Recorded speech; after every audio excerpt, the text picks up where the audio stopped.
disclosure, a technical guide to an effective form.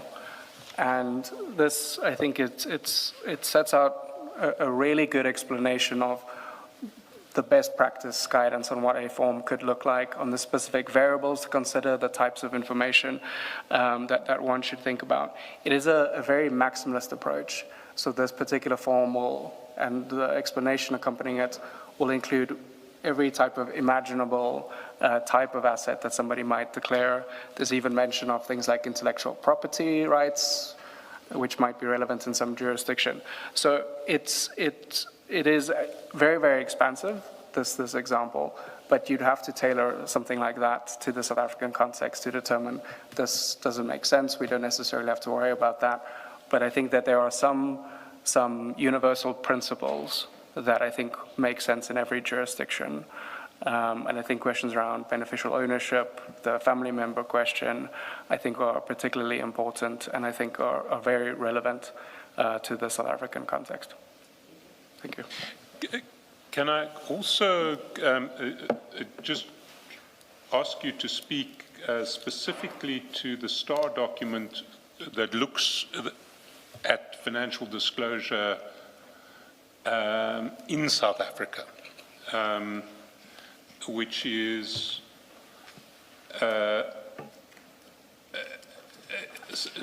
document that possibly, I mean, a lot of it highlights our the problems of our form, but it is looking at a form in the context of our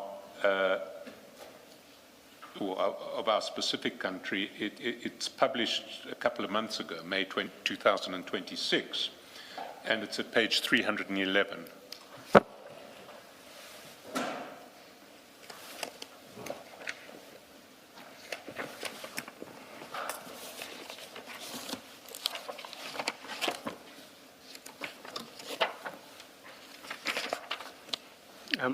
So this document titled Financial Disclosure Form and E-Disclosure System of South Africa, this was an assessment conducted at the request of the Department of Public Service and Administration to both look at the form as well as the e-disclosure system and how it functions currently. So effectively what we've done in this report is the earlier documents I mentioned around designing an effective form to apply similar principles to the South African context to assess the current form against these international standards and good practice to determine what are some of the omissions in the South African context currently that should be considered and some of the priorities. So what I've done in the base document, the main note, is to really identify the most important issues that frame the overall context and challenges. But the second document on page 311, this gets into a lot more of the technical nitty-gritty according to each disclosure category to say these are the 2-3 additional pieces of information that one should ask about, for example, your property, your vehicle, etc., to have a more full form. And so this is, I think, when one considers, recommendations for reform or what this could look like in future, I think there's a lot of kind of more in-depth technical guidelines that we've prepared to share our recommendations tailored to the South African context.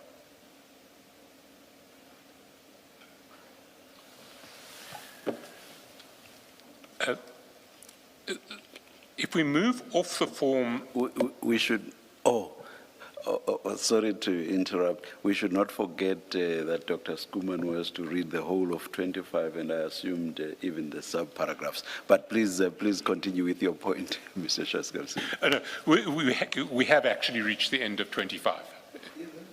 Yes. Must have been asleep. Apologies. But to move off the form itself and then to the institutional and operational framework, assuming you get the form right, you still need an institutional framework that will respond to the information in the form. And this is the issue that you address from page 23. And maybe if you can, Let me ask a question that I think goes to weaknesses, and which I think is relevant to what you have dealt with already. Some officials can be quite astute in hiding their wealth, and can fill in their disclosure forms in such a manner that no suspicion is raised. In such a case, and absent blanket lifestyle audits, what would trigger a review that may culminate in a lifestyle audit? I'm asking this because it is crucial that such officials should not fall through the cracks. It's a very good point. So in the South African context, but also in international experience, one of the issues that can trigger a more substantive investigation, such as a lifestyle audit, is, for example, a whistleblower complaint, or say an intra-departmental complaint that they suspect that there is maybe something suspicious happening with an individual that might warrant a more substantive investigation. But this is also a core part of the verification process, and why verification is so important. An official may lie on their disclosure form, and we would want to detect that. And part of the reason why I focus so much on the e-disclosure system and the question of integrations with existing databases is around how we can effectively measure the disclosures against the truth and verify that it is accurate and what they state there is correct. So in that verification process, if there are either discrepancies that come out that might warrant investigation, but beyond that, good practice is to also consider additional investigations or complaints that may arise, or you might, in a case where you verify a disclosure and it's entirely correct, but there are some red flags that raise suspicions, and it might be a case of somebody having a very large financial means that you might question why is that? The form is entirely correct, but why is this person able to afford so much? Maybe that is something that then warrants further investigation. And so you can use a risk-based approach. We touch on this in the same document I mentioned previously on the e-disclosure system, around using a risk-based approach to determine where to prioritize your resources for these kinds of reviews, for the lifestyle audits.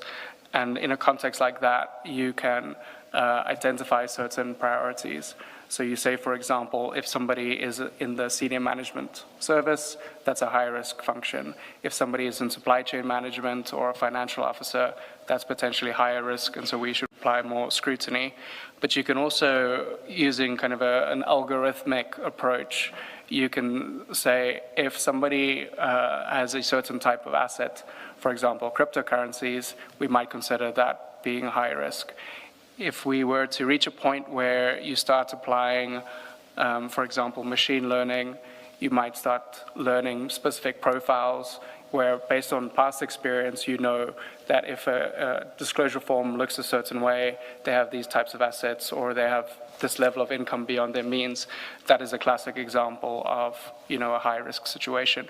So we could reach a point where you start taking into consideration these additional indicators to identify red flags that then might be the basis for triggering a more intensive investigation or audit. Mr. Schoeman. Thank you. I have a question that is directed at you. I don't know if Dr. Schoeman is able to answer. To what extent does the current system where senior officials get the security clearance, to what extent does it look at assets and ownership and interests in things outside of your normal employment? Details of it. It's supposed to do some form of lifestyle audit. The details of what is done, we haven't yet established, but we will. Okay. And then, Dr. Schoeman, my follow-up question is, Is there any reason why, in respect of the senior generals, they cannot be this external verification of the disclosure forms? So something short of the audit, because it costs 30 to 50,000 per individual. But all the forms submitted by senior generals, they have an external verification mechanism to look for those things that chair says, you know, they might complete it, but leave out a lot of detail that makes it difficult for an ordinary person to see that actually this is not a full disclosure. I think this is a very good question. So the way these disclosures are currently verified for the SMS is through the Public Service Commission. So there is a program that leads on anti-corruption and integrity, and there's a unit that would do all of the verifications for the senior management service across the public service. And they would be your first line of verification that would look at the forms. I think the challenges that you mentioned, that this doesn't necessarily lead to anything right now, I think it's twofold. I think that the first challenge is, as I've mentioned, some of the gaps in the disclosure forms, and that how that leaves some deficiencies in areas that we might miss, the blind spots. I think the second aspect of it is, I think the current approach is largely about assessing compliance. Have people submitted their forms? Is it verified that the property that is mentioned is the same as the deeds registry? Is it the same as the NATIS system? Is it the same as the company's record? So I think the current system in its approach is not yet geared up to more substantively identifying the red flags that one would need to consider to determine whether more substantive investigation is necessary. And I think that's also, and I speak to this in the weakness of the institutional framework, I think it's also an issue of what kind of capacity we're using to verify these disclosures. So I mentioned within line ministries, it's an ethics officer. In the Public Service Commission, they have this unit that verifies these disclosures. But it's not necessarily that these people are investigators or have, strong training in anti-corruption. That's not to say that they have no training. I know that they do. But the kind of capacity that is needed for properly verifying these disclosures and for turning, red flags into an investigation, I don't believe is there just yet. And I think that's reflective in the results that we see, that all of these forms are verified and it turns up nothing. Sorry. Are you carrying on from this topic? Well, it does link to that topic, but Please go ahead. but it's leading into a whole new section, so I think I'll ask your question. Let me ask my question then. The e-disclosure system, you've stated that it pulls data from the two systems, the three, I think you say CIPC, in the NATIS and the Deeds Office for verification. Now, I'm mindful of the shortcomings that you say come with manual verification. What you haven't listed and maybe suggested is whether it should not be able to pull data from the SAPS system. Part of the things that have concerned is that you get these indicators of wealth and income, and then it seems the most obvious question is, well, why has SARS not picked this up? Is there a reason that this cannot happen? The same cannot be done with the SARS system?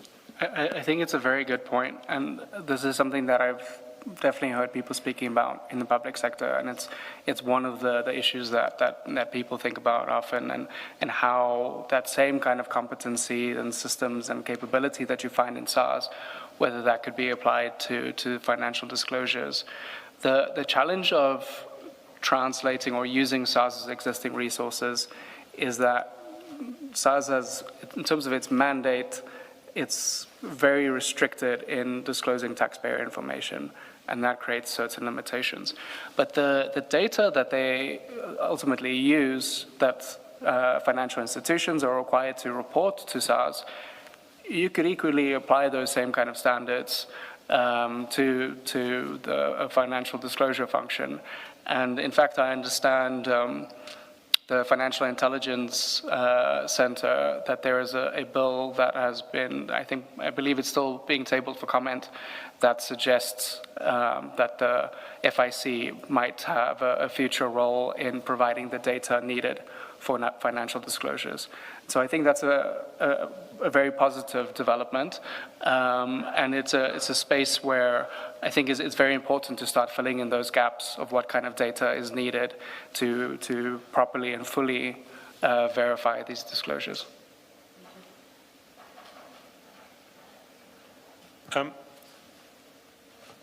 I think building on your answer to Commissioner Kumalo's point,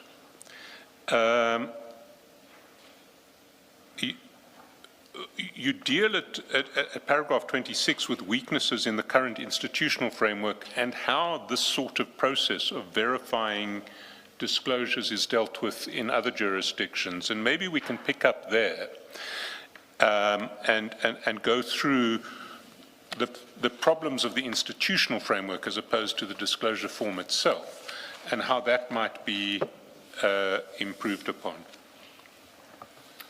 So let me read paragraph 26.1, because it sets out very clearly what the current system looks like, particular to the public service. So it says, in the current framework, so this is the Public Administration Ethics, Integrity and Disciplinary Technical Assistance Unit in the Department of Public Service and Administration, sets the policy framework and provides oversight. The Public Service Commission verifies financial disclosures and identifies conflicts of interest, which are then referred to line ministries. Ethics officers within line ministries conduct lifestyle reviews and verify disclosures below the SMS. The SIU proposes to lead lifestyle audits for all public entities, or this function is performed by external contractors, and any findings coming out of that are then referred either to SAPS or the Hawks for further criminal investigation, or to the individual line ministry for disciplinary action. Can I just stop there, Yes. just to clarify? You say the SIU proposes to lead lifestyle audits for all public entities. Would that be for all individuals at SMS level within public entities, come what may, or would it only be for those whose lifestyle reviews have thrown up red flags? What is the proposal? Because the ethics officers verify disclosures below SMS. Who deals with SMSs, which would be the generals to whom Commissioner Kumalo was speaking? So currently, within the Public Service Commission, they will verify the SMS. This is financial disclosures. The proposal from the SIU, and I'm hesitant to speak fully on their behalf, but effectively what they've proposed, and they've said this quite publicly, is that they would want to reach a point where there is a blanket proclamation that allows them to conduct lifestyle audits across the public sector, and that would then get around this current complexity around seconding officials to individual ministries to conduct these audits for them. And of course, if there were that sort of proclamation, then they would be acting as SIU with the powers, the information gathering powers that the SIU Act vests in them. I believe that's correct. So as I mentioned before, under these secondment arrangements, effectively, they function as if they were a member of that department rather than an SIU official. Sorry, I've taken you away from 26.2, but I think it's important to get to 26.2. Absolutely. So in 26.2, I effectively framed the same point from the previous paragraph to say that in most international examples, this kind of function would be in a single entity. And in South Africa, we've dispersed the same function across many different institutions that have a small part and small role to play in implementing the system. And this is only in the case of the public service, SAPS, etc., which follow the same framework. And that's also within the context of how we kind of have these different standards for elected officials, for local government, etc. And so I believe at a later stage, I mentioned the example of Botswana, but there are many other examples of this where this kind of preventative function is within a dedicated anti-corruption agency. It is seen as a single cohesive function because all of these different aspects of collecting disclosures, of setting the form, of verifying, of doing the follow-on investigations, all of these go hand in hand. And when you have this long chain of handing over responsibility effectively from one official to another, or one institution to another, you risk breakdowns in the chain if any of those institutions can't follow through on their specific function.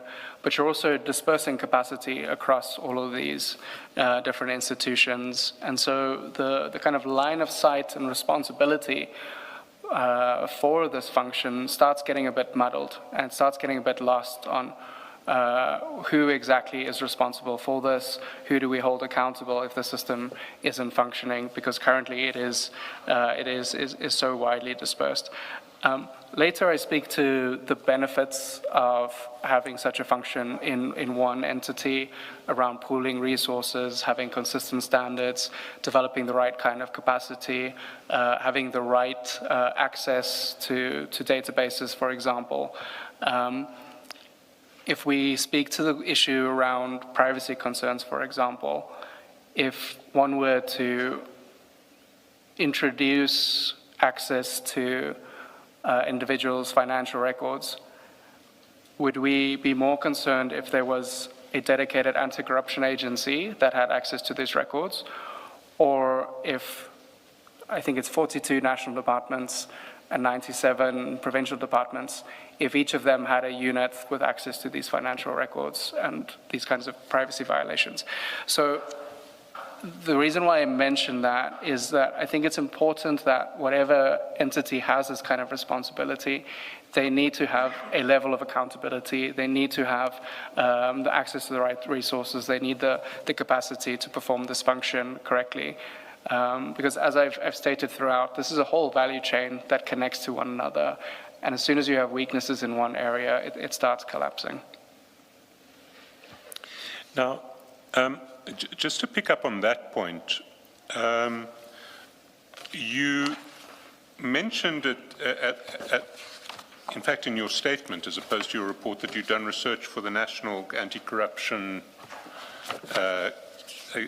is it NACAC? That's correct. Forget what the second A stands for. The National Anti-Corruption Advisory Council. Advisory Council. Now, the NACAC report has recommended the creation of an Office of Public Integrity. Now, presumably that recommendation is ever implemented, one of the functions of that office would be the centralized administration of, well,